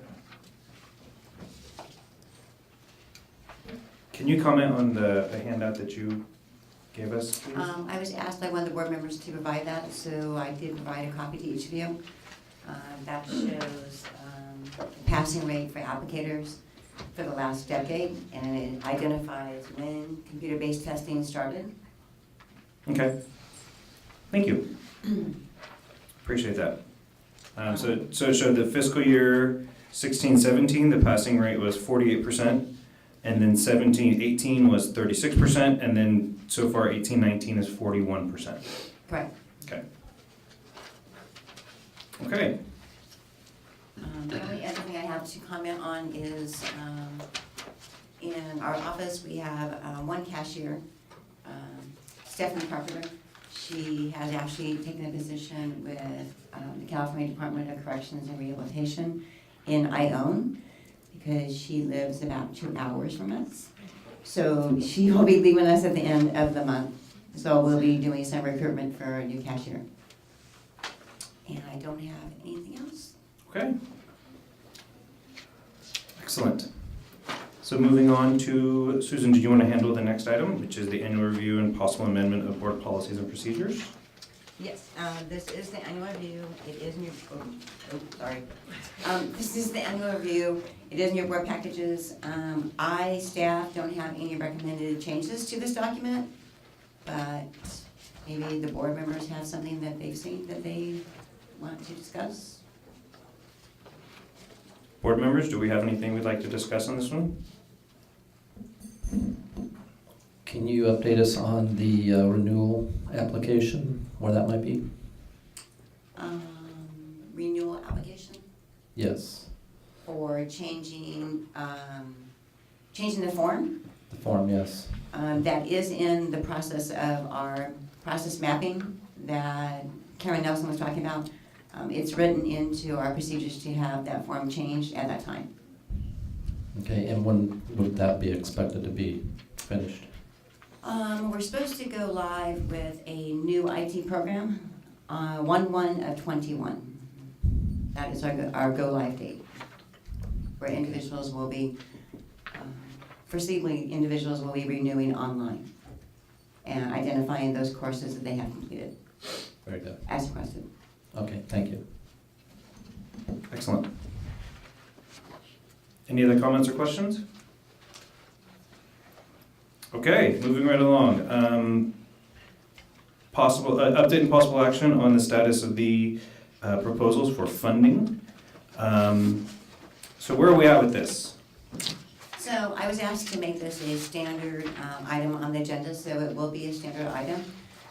What I handed out today, and there's some copies in the back, is this landscape document. This landscape document gives you a current status regarding the 5 contracts, the 5 research contracts that were awarded. 2 of those were already executed the 1st of October. 2 of them should be executed by next week. And then we're still working out a couple of final little bugs on one other one that will probably be executed in November sometime, I would think. So this is something that you'll see in your board packages from now on. Some of these contracts, as you can see, are running for 3 years. So this is a standard document that will be in board packages at every board meeting to give you an update on the research, what the progress is, what the contract balance is, etc. Excellent. So, so it looks like Dr. Che and Dr. Rust, both at UCR, have started theoretically, have already started their projects, and Dr. Quinn and Dr. Setsui, both from UC, everything's approved, and we're just now waiting for them to waiting for them to receive all their documentation so they can start. Right. Excellent. And they're immediately being told and emailed their execution dates, so there's no delay there. Excellent. Thank you for that. Is there any questions or comments from the public on that item? Okay, very good. We are on regulations and possible updates. California Code of Regulations, section 1997. Oh, Darren, I'm sorry, let me move you back 1 second. Okay, I did miss something. In your board packages, I was asked to provide an update on the fund condition. So at the last board meeting, I had given you projected dollars for the research fund. That was for fiscal year ending June 30th of 2018. So what you have in your board packages is actuals now. That means we have actuals for June 30th, 2018. What was projected was the fund balance was going to be $1,025,000 at June 30th. It actually came in at $1,040,000 for June 30th of 2018. that's good. Just for clarification. Okay. Very good. So we have plenty of money to be able to fund these. Those 5, yes. Yes. Excellent.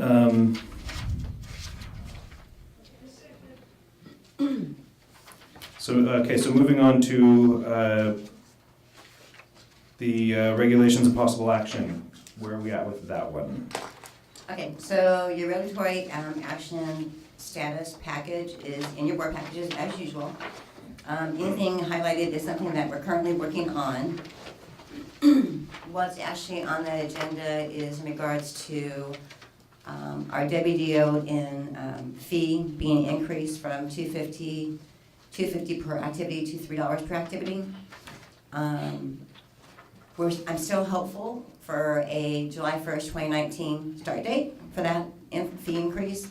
The package is working its way through approval regulatory agencies and control agencies. Our deadline to get this package to Office of Administrative Law is November 20th, to have a public hearing in January, notice it for a public hearing, and then still be able to hopefully get that July 1st, 2019 start date. So this is just an update for you. What's the likelihood that we will get it to them by November 20th? Stop shaking your head at me. Dave? Stop shaking your head at me. I've been knocking on doors and having Dave beat down doors every week.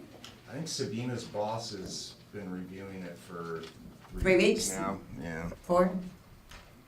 So Sabina's fault. It'll still have to go to, it'll go to agency after that. And I think they have a 30-day, or is it 45-day sort of time limit before they have to get it back to it. So it'll be close. We're still Okay. shooting for it, but Okay, so there's a half decent chance it won't happen, but that's the goal. yes, Correct. that's Okay. the goal. Okay. And then if I could get just a couple of public updates on some specific regulations that I know that is of utmost importance to industry. One is 1953, which is updating continuing education or amending the continuing education requirements. There's no date. October 1st, it said you're preparing for it, but if you could just give a brief update as to where we're at and And again, kind of timeframes you think that if and when, we're gonna see the process move forward? I mean, we have, go ahead, Susan. Well, I was gonna say, do you wanna comment, Dave?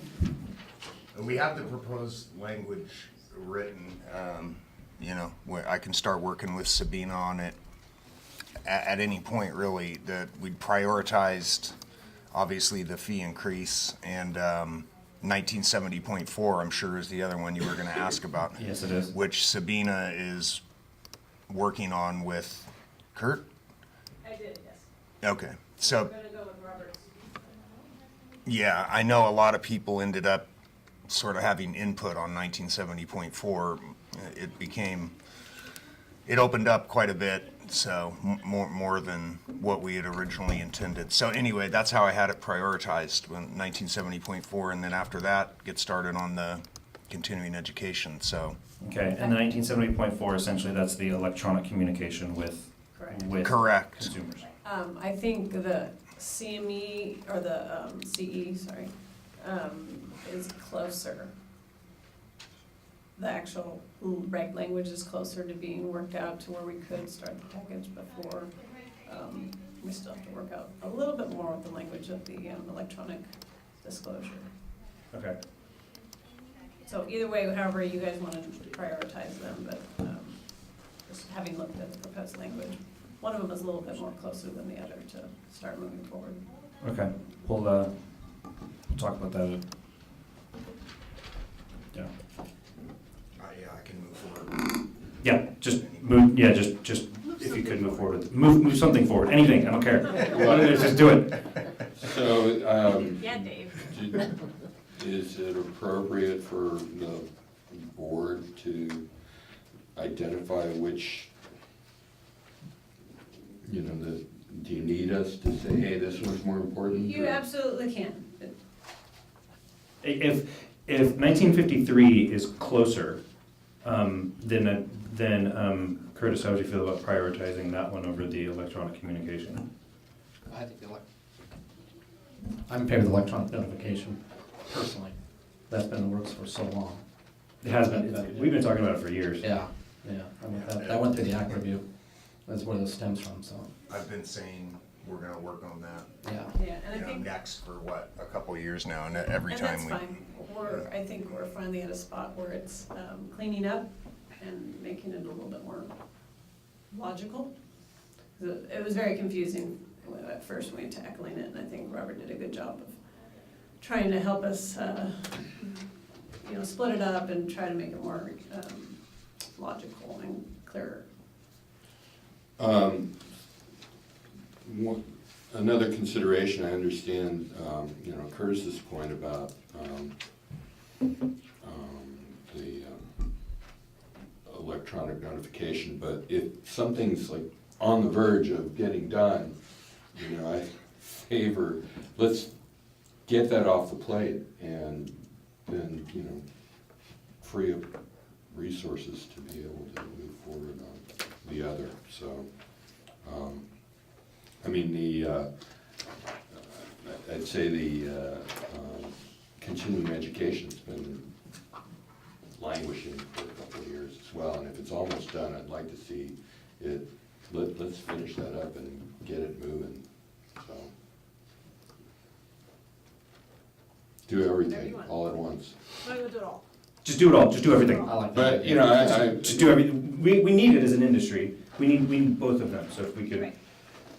just move them both forward, however possible. Right. And Dave, so if you send me the most recent CE language, at least I can review the language part of it as we start the rest of the packet. And then we can bring the, if we have any, additional changes, we'll bring it back before the board in January if needed. Yeah, I have it ready. Okay. Let's like I said, let's push both those forward at whatever appropriate rate we can with each one individually. Awesome. Dave's fault pulling it up. Okay. Scapegoat Dave. Awesome. He needs a shirt. Okay. Anything else on regulations and possible action for regulations? Curtis? Okay. Mr. Duran, how you doing down there? I'm alive. You good? Yeah, thank you. Okay. Thank you. Okay, Ron, a thumbs up? Okay, good, excellent. Okay, so legislation update. You're right, I need to ask the audience. Is there any public comment on the discussion we just had about possible regulation actions with the board? Here. Excellent. Well said. Moving forward. We're moving forward as a board. It's a good thing. So legislative update. Is there Susan, would you please just give us a brief rundown on the bills that we paid attention to last year? Okay. So the first one in your board package is 1481. That's our sunset bill. That was approved and chaptered. That included numerous changes by the Act Review Committee. It extends our sunset dates until 2023. So that was signed into law by the governor and becomes effective 1/1/19. Curtis, do you have a comment? I do. I'd like to compliment the board and thank them for all their assistance. I know I threw a big wrench in the system in appointing the Act Review Committee. I don't see anybody that served on that Act Review Committee. I think they served you were there. We had 40-some meetings over 3-4 year period, so that was a huge accomplishment. Kudos to the industry, and thank you to your staff and to you. Thank you very much. Thank you. The next one is AB 2138. This bill was signed into law by the governor and becomes effective 1/1/19. This bill makes some restrictions to when we can deny an applicant based on criminal history. One item that I'll just mention is something that went through for the private industry a couple years ago was ban the box. We can no longer ask. So this bill is affecting most every department in consumer affairs. So the department will be working with each of the programs as a whole to see what we need to identify as far as regulations that we have to put in place. Changing our applications will have to be amended, and those regulations will have to be put through as well. Things of that nature, so that you're just aware of it. Do you want to add anything, Sabina? No, it's gonna be a long process, but we've already started, so Excellent. it's complicated. Probably. I'm going to assume it's way more complicated than was originally thought when the bill was authored. Yes. The next bill in your work packages is SB 721. This bill is kind of the result of the unfortunate balcony collapse in Berkeley a few years back. During this legislative process, there was some concern at some point that structural pest control licensees would be brought into this bill and it would be amended. That did not happen. This bill did get signed by the governor and does go into effect on 1/1/2019. But structural pest control licensees, specifically our branch 3s, are not listed in this bill, correct? Correct. Okay. Correct. That doesn't mean they can't inspect balconies and decks for the presence or absence, or presence or the lack thereof, of wood-destroying organisms. We just cannot certify, we're just not listed in this bill as being able to certify its structural integrity. Right. Okay. The next one in your board packages is SB 984. We were following this bill. This bill would have required in the future for board composition such as this board would require 40% participation by women on that board. This bill did not get out of appropriations. I would suspect that we'll probably see something similar next legislative session. But it didn't go in, it didn't get out of appropriations this year. Okay, thank you for that. Any comments from the board on any of that legislation? Did we take a position on 184? No? Dave says no. Okay, and so it didn't get out of appropriations. Is it just dead now, or was it converted? Okay. That's the end of the legislation, so. So it wasn't a 2-year bill or anything, okay. Thank you. Any other comments from the board? Public, any comments from the public on that topic? Okay, so now what we'd like to do is I'd like to go back to any public comment for items not on the agenda. Yes, sir. Please come forward. Smile big for the TV. State your name and affiliation. Hello again, still Jim Steed with Pest Control Operators of California. I've had a number of our members approach me with questions about the replacement of insulation and the cover of our licenses with regards to rodent mediation infestations. And so I've been hoping that we might be able to get some clarification. We've had several of our members contact board staff, and they're kind of reporting back to me different versions of what seems to be okay or not okay. And so the request I bring to you today is it possible for us to get some sort of a clarification on the board's views for licensing, what's required, what's permitted and not permitted for our industry? So, can I chime in real quick? Since this is a public comment for items not on the agenda, the board can listen to your comments and concerns. They can't engage in a discussion at this point because it's not on the agenda. Maybe it's an appropriate agenda item for a future meeting. That would be fantastic. That's the next agenda item. Yeah. To talk about future agenda items. We can notate that, though. You don't have to come back up. Thank you. Yes, Jim, you have to come back up. No, he doesn't like the microphone enough. Any other public comment for items not on the agenda? Excellent. Okay, so future agenda items. We have our first one. Yes, we had something else too. The standing update on the work groups or the testing that we talked about. Yes, and yeah, not only the work group, but also what does it look like to have the criterion-based testing? Right. This update on that. Yeah, update on that. Anything else that the board sees should be talked about next board meeting? I'd like something regarding soil retreats, if anything is new or anything that we are going to do as a board or can do as a board. Okay.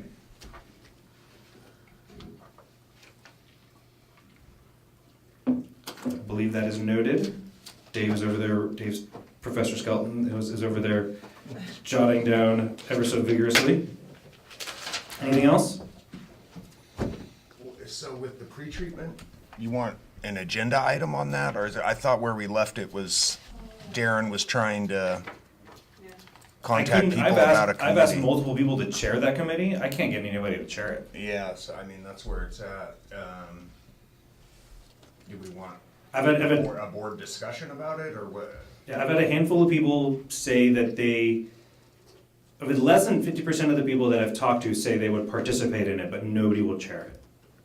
Yeah. So with that said, No. So with that said, do we still want it as an agenda item, or are we waiting for someone to step up and chair the committee, or? I don't know what the board discussion would be. I don't know. Yeah. Mike, what do you think? That's a very good question. I know it's difficult to get the individuals to chair the actual committee. Normally it has to be somebody from Northern California. No. Right? No? If it's all possible, I would like to take that responsibility on. Fantastic. We have a chair for our pretreatment committee. Can I have clarification? Was this specifically for soil retreats, or are you talking all types of, like, the care treatments as well? All types. Okay, thank you. Fantastic. So, agenda item would be Mike's update on his committee. Fantastic. If I could get a list of the 50 people that you had, that would be 50? Sure, yeah. Funny. Okay. Anything else from the public on items that you would like to hear at the next agenda, items you would like on the agenda for the next meeting? Okay, so hearing none, let's do the board calendar. We have a meeting set for the 15th, 16th in Southern California, in Claremont, 15th, 16th of January. Then we have April 17, 18 up here in Sacramento to coincide with the PCOC legislative days. Yes? Okay, so I get a thumbs up from PCOC. Those dates coincide. That's a good thing. July 19, we have 23rd, 24 in Claremont. And then we have, so now we're looking at October. Darren? Yes, ma'am. I just wanted to chime in and for informational purposes and let the board members know that there was a Senate bill that went through this legislative year, goes into effect 1/1/19. That was SB 1480. Among other things, it changed the requirements for the board to meet 3 times a year to twice a year. Once in northern, once in southern. So if you wanted to have a discussion at some time in the future about changing the rotation of the other every 3 months, you have that option. So you're all aware of it. Okay, so what's that? So we can drop a meeting. Is essentially what you're saying. Yes. Well, essentially, you could drop 2 because there was a law in place that you had to meet 3 times a year, and now SB 1480 changed it to twice a year. But What does the board feel about that? How'd that impact your hearings? Well, Right. we could take a look at each schedule as we get those hearings. Yeah, that's the only issue I see. Yeah. Let's, I say we put something on the calendar for October 2019, and then if we decide, and then if we decide to change our meeting frequency, we can change it from there, but I'd like something on the calendar at least. Yes. How does the 15th, 16th of October look? It's essentially this same time a year from now. Good. We hear a not a no, okay? Not a no. It's okay with me. It's good to me. Not a no. That's Okay. up here in Sacramento. It'd be up here, yes. Okay, so the 15th, 16th of October 2019. Fantastic.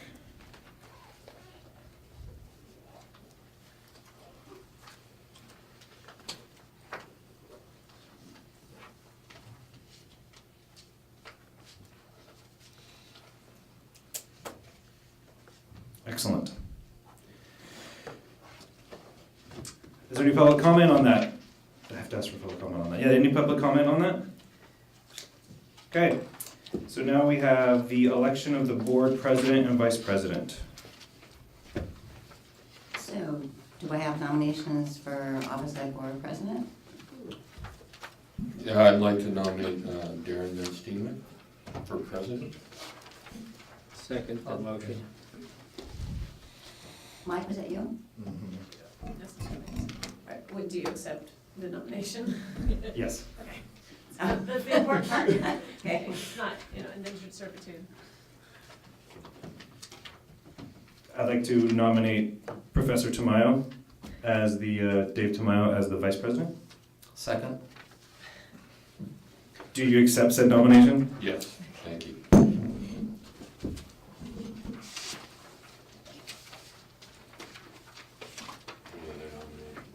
Are there any other nominations? Any other nominations for anything else? Any other position we can make up on the board? I mean, for those positions. Are there any other nominations for those positions? You're a pin drop. Any public comment on that? No? Okay. Do we need to do a roll call vote? Susan? each of them, yeah. For each, yes. Separately. They're not a platform together. Okay, so a roll call for appointment of Darren to be the president for next calendar year and Dave Tamayo to be vice president. Darren Van Steenwyk, Yes. Dave Tamayo, Yes? Rhonda Brandt, Yes. Curtis Good, Yes. Mike Duran. Yes. Okay, roll call for appointment of Dave Tamayo to be the vice president next year.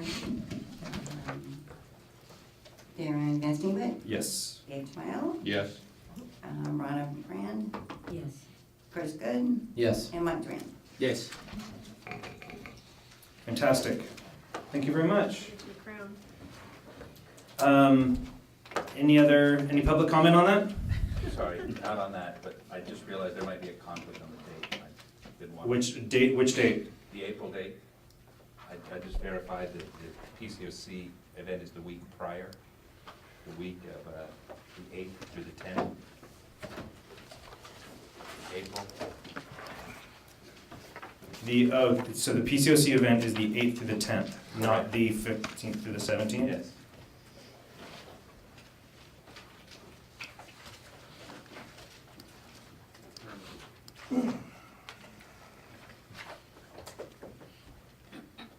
Okay, so how does the board feel about that? Should we look to change the April meeting? I won't be able to attend if it's the week before, so if it's the week after, I can do that. I might always get something covered. I might be out of the country. And I have a conflict on Tuesday the 9th. What do you think? I'm flexible. You're flexible? Yeah. So if we look to move it, it's actually, we would be missing 2 of the 5 that are currently here, which could, plus legal, which And actually, that's legal. which actually could cause a problem for us.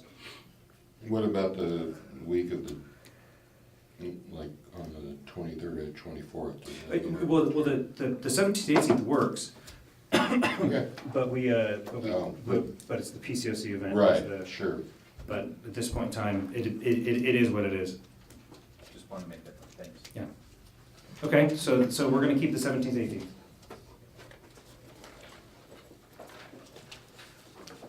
Okay, any other comments? Speak now, forever hold your peace.